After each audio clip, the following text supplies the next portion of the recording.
नमस्कार, मैं गौरव कुमार पांडे हाजिर हूं सोशल मीडिया पर वायरल खबरों के शो के साथ, जिसका नाम है आज क्या है वायरल। भाई, सोशल मीडिया पर आज सबसे ज्यादा जो है वीडियो वायरल है दरअसल शिक्षक भर्ती के अभ्यर्थियों की। ये 69,000 शिक्षक भर्ती जो कि 2018 में आई थी, उसके अभ्यर्थी हैं जो आज भी आरक्षण के मामले को लेकर अपनी जो है लड़ाई लड़ रहे हैं। अब इनके वीडियो कल से जो है काफी तेजी से वायरल है। तरह तरह के जो वीडियो हैं उनमें आप देख सकते हैं, कहीं पर नारेबाजी चल रही है तो कहीं पर जो है वो गुहार लगा रहे हैं कि कम से कम सरकार हमारी मांगों को सुने, हमारी बातों को सुने।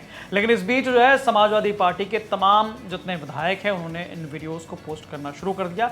मैक्सिमम इसमें वीडियोस जो है वो यूपी तक ने जो कवरेज जिस प्रकार से की है कल से शिक्षक भर्ती है, जो 69,000 शिक्षक भर्ती के अभ्यर्थी हैं उनकी उन वीडियोस को शेयर किया है। बाकायदा सोशल मीडिया पर इन वीडियो को शेयर कर समाजवादी पार्टी के विधायक जो है वो लिख रहे हैं कि लखनऊ में बेसिक शिक्षा मंत्री के आवास पर 69,000 शिक्षक भर्ती में आरक्षण की मांग को लेकर प्रदर्शन करने आए अभ्यर्थियों को पुलिस जबरदस्ती उठाकर ले गई। शांतिपूर्ण तरीके से अपनी मांग रख रहे अभ्यर्थियों पर प्रशासन द्वारा की गई तानाशाही बहुत ही दुखद है। वहीं कुछ और लोग लिखते नजर आए कि पहले तो उत्तर प्रदेश की भाजपा सरकार 69,000 शिक्षक भर्ती में दलित पिछड़ों को संविधान द्वारा प्राप्त आरक्षण का घोटाला करती है, और जब छात्र अपनी नियुक्ति की मांग को लेकर इनकी चौखट तक जाते हैं तो इनको जानवरों की तरह बसों में भर दिया जाता है। आखिर ये भाजपा का कहां का न्याय है इन दलित पिछड़ों के साथ? यदि सरकार इन छात्रों को नियुक्ति नहीं देना चाहती है तो इनको बता दें और माफी मांग लें। इनको इस तरह से सालों इंतजार करने और मानसिक प्रताड़ना झेलने के लिए मजबूर ना करें। सर, ये पेट में था तब हम धरना कर रहे हैं सर। आज मेरा 5 साल का बच्चा हो गया मगर सरकार नहीं सुन रहे सर। इस तरीके से अब बसों में भरने का काम कर रही है, क्योंकि ये आज अपनी आवाज उठाने यहाँ पहुँचे हैं। हम लोग 4 साल हो गए, 4 साल हो गए, अब नहीं हम साल हो गए। 1 साल हो गया। माननीय हाईकोर्ट का न्यायालय का आदेश आ चुका है। माननीय मुख्यमंत्री जी ने, माननीय शिक्षा मंत्री जी ने, तमाम समाज के पिछड़े दलित से लेकर के तमाम सरकार के मंत्री विधायकों ने ट्वीट किया। मैं शिक्षा मंत्री से, हमारे जो समाज से है, मैं उनसे पूछना चाहता हूँ, 22 डेट लग चुके हैं सुप्रीम कोर्ट में, क्या शिक्षा मंत्री को समझ में नहीं आता? क्यों नहीं आता? हमको शौक नहीं है लखनऊ में यहाँ धरना देना। हम लोग अब लखनऊ में तांडव मचाने शुरू कर देंगे। ये चैलेंज को हम लोग साथ कर रहे हैं। हम लोग खेत बेच करके, खेत को बंधक रख करके, गिरवी रख करके हम लोग माननीय सुप्रीम कोर्ट में मुकदमा लड़ रहे हैं। यहाँ तक कि कई हमारे भाई बहनों ने कर चुका है, कई लोगों ने खेत बेचा है, कई लोगों ने गहना बेचा है, कई हमारी बहनों ने मंगलसूत्र तक बेच दिया, लेकिन हमें अभी तक न्याय नहीं मिला। हर दिन हम लोग मानसिक अवसाद के शिकार हो रहे हैं। तो इसी तरह से सोशल मीडिया पर लगातार जो है तरह तरह के कमेंट्स देखने को मिल रहे हैं, सरकार पर जो सवाल उठाया जा रहा है। लेकिन अब बड़ा सवाल यह है कि आखिर ये पूरा मामला है क्या। इस भर्ती से जुड़े और हाई कोर्ट से लेकर सुप्रीम कोर्ट तक के दरवाजे तक पहुंचने वाले एक अभ्यर्थी अमरेंद्र पटेल इस पर क्या कुछ कहते हैं, पूरी कहानी बताते हैं कि आखिरकार इसकी शुरुआत कहां से और आज के दिनांक में इसका स्टेटस क्या है, करंट स्टेटस क्या है, उसको लेकर उन्होंने बताया। 69,000 शिक्षक भर्ती में 2 दिन से आंदोलन चल रहा है। कभी शिक्षा मंत्री के यहाँ, कभी केशव प्रसाद जी के यहाँ, आगे आपको और देखने को मिलेगा किसी के यहाँ। ये आंदोलन क्यों चल रहा है आप लोगों को मैं बता दूं कि राष्ट्रीय पिछड़ा वर्ग आयोग ने रिपोर्ट दिया, योगी आदित्यनाथ जी ने लिस्ट निकाली, हाई कोर्ट ने माना, लेकिन आज फिर भी पिछड़े दलित परिवार के बच्चे सड़कों पे हैं। वो इस वजह से हैं कि 20 से 25 डेटें लग गई। हर डेट पे सरकार नदारत रहती है, सरकार गायब रहती है, सरकार के एजी नहीं उपस्थित होते, सरकार के जो एडवोकेट हैं वो उपस्थित नहीं होते। हम लोग हर बार 50 लाख कम से कम फीस हम लोग गंवा चुके हैं बिना किसी सुनवाई के। एक भी सुनवाई नहीं हुई है, फिर भी हम लोग 50 लाख रुपए बर्बाद कर चुके हैं।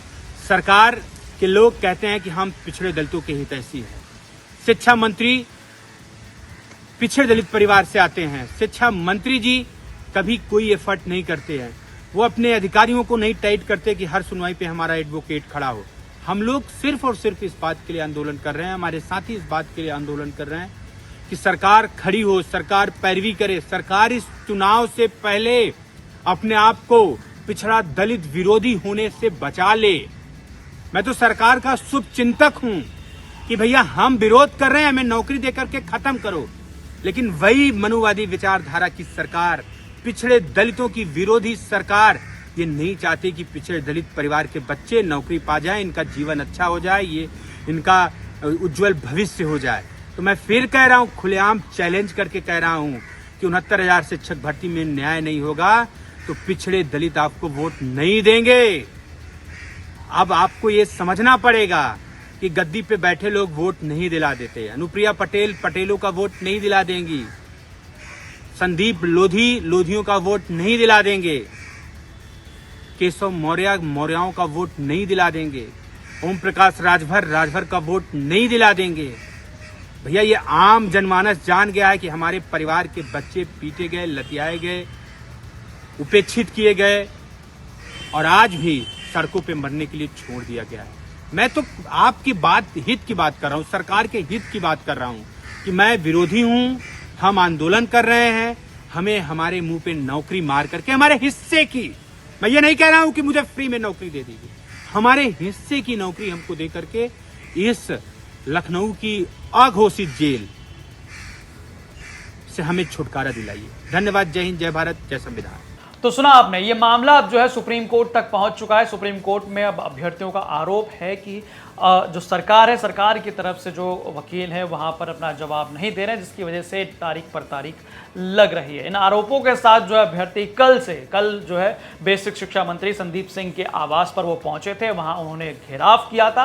हालांकि कल घेराव करने के बाद जो है पुलिस बल मौके पर पहुंची और उसके बाद उन्हें जो है बसों में भर के इको गार्डन छोड़ दिया गया। ठीक इसी तरह से आज इन अभ्यर्थियों का प्रयास था कि वो डिप्टी सीएम केशव प्रसाद मौर्य से जाकर मिले, क्योंकि वो उनके नेता है, उनके समाज से आते हैं और साथ ही साथ जो है वो बताते हैं कि वो तमाम मुद्दों पर जो है उनके साथ खड़े रहते हैं। लेकिन केशव प्रसाद मौर्य के आवास तक पहुंचने से पहले ही पुलिस ने उन्हें जो है रोक लिया। बाकायदा वहां पर वो अभ्यर्थी फौरन सड़क पर बैठ गए और उसके बाद जो है नारेबाजी करने लगे। हालांकि कुछ देर बाद ही जो है उनके आवास के ऑफिस से कुछ सदस्यीय टीम को बुलाया गया कि अभ्यर्थी अपनी बात जो है आकर रखें कि आखिरकार क्या कुछ इनकी मांग है। तो इस पर जो है बताया गया कि क्योंकि डिप्टी सीएम जो है वो मौके पर मौजूद नहीं थे, वो अभी भ्रमण पर हैं, कहीं दौरे पर हैं, और लेकिन उनकी जो है बातें, तमाम जो अभ्यर्थियों की मांगे हैं वो उन तक पहुंच चुकी है। तो इसी तरह से कल से लगातार अभ्यर्थी जो हैं वो लखनऊ में डेरा डाले हुए हैं और अपनी मांगों को लेकर विरोध प्रदर्शन तेज कर रहे हैं।